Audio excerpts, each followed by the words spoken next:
Talim kita.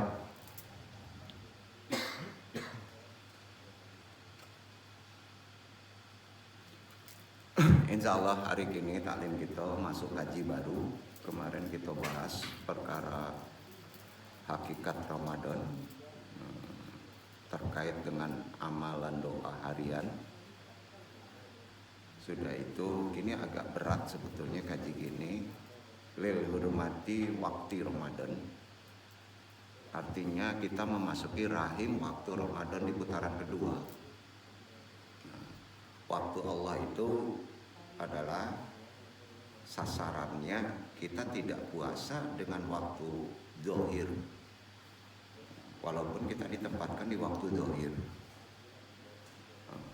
Lil hurmati itu kesucian bulan putaran Ramadan itu sangat luar biasa ya. Ini mesti dibahas, dijelaskan secara makna yang sifatnya ke sisi tasawuf ruhani.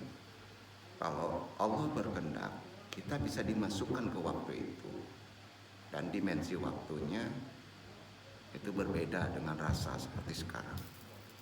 Masya Allah, sebetulnya hal ini perlu Anung sampaikan karena makna ini berada di kajian-kajian orang sufi ya.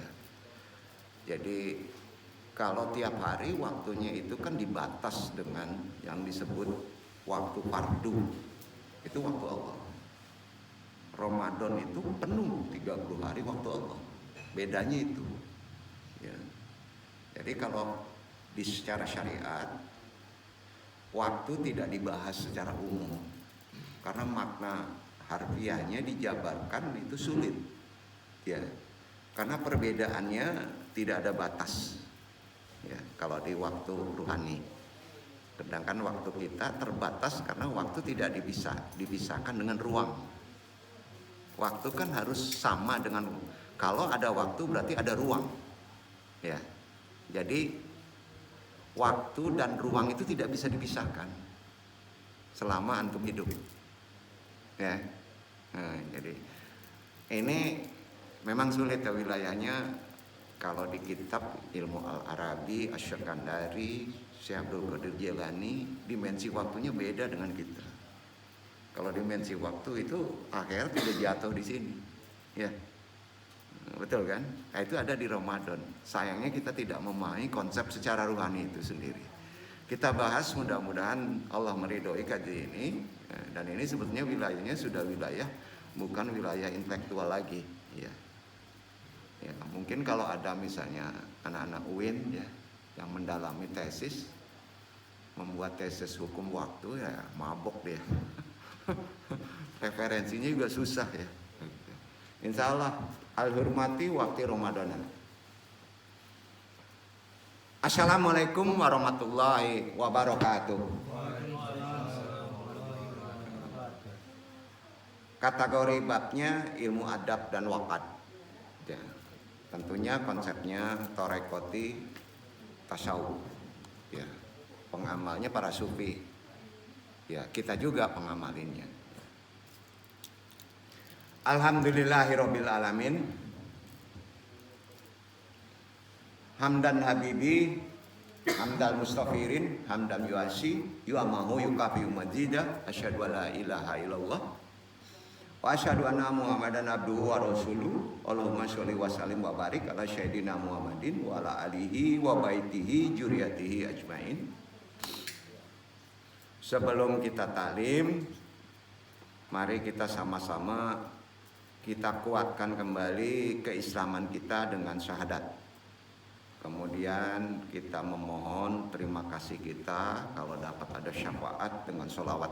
Sholawatnya tentunya sholawat umi. Kemudian kita bermohon kepada Allah istighfar karena manusia diterapkan lalai, lupa, dan dosa. Tentunya semua ini hanya ditujukan kepada Allah. Ikuti sama-sama hadirin, lurus niat ridha Allah di bulan yang penuh berkah ini. Langsung saja ada dua putaran zikir tahara dan tahlil tahara. Kalau kita tahara putarannya 3 kali ya. Setar pertama dari bawah, putar di atas 3.